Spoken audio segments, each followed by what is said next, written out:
Alūksne ir pirmā vieta Latvijā, kur var ne tikai apskatīt Gutenberga iespiedu mašīnas prototipu, bet arī izmēģināt to iespiežot vārdus no Bībeles.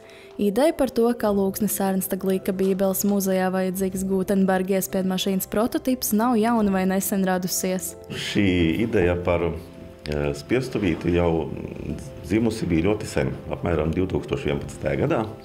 Mācītājs Ievai Guntai bija ideja par nelielas spiestuves izveidošanu bērniem šeit Bībeles muzejā.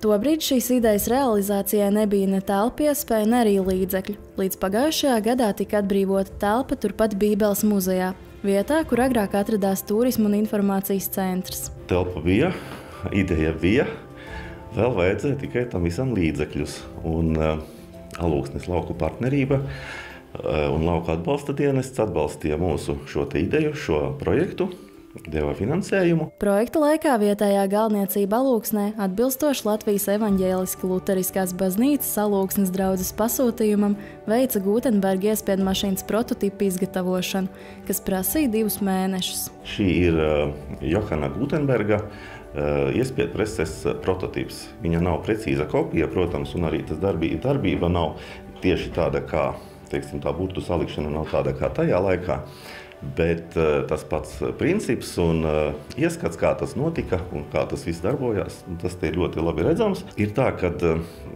šai te iespiedu presē viņai nav nekur rasēmu, viņai nav paraugu vienīgais, kur viņu varēja atrast, tas ir interneta dzīles, bildes,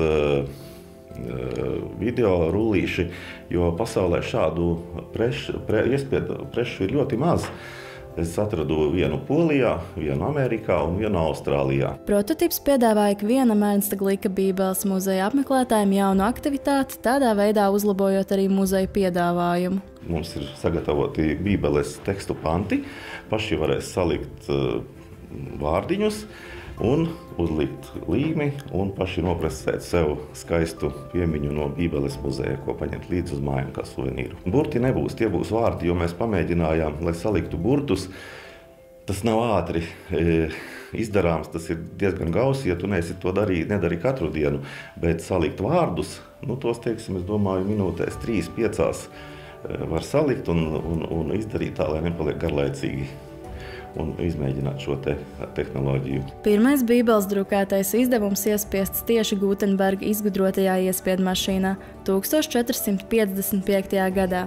Tādēļ Ernsta Glika Bībeles muzejs ir vispiemērotākā vieta Alūksnē, kur būt iespiedu mašīnas prototipam. Viņa arī joprojām tiek uzskatīta par pašu skaistāko iespiesto Bībeli pasaulē no tā laika, jo viņa ir ar gotiskajiem burtiem, arī mums šeit ir gotiskajā stilā burti, un vēl viņa ir tas, ka katra panta pirmais burts ir zīmēts ar roku. Šī projekta rezultātā tiek veicināta Alūksnē nozīmīgas kultūras personības Ernsta Glika un viņa atstātā mantojuma saglabāšana un popularizēšana.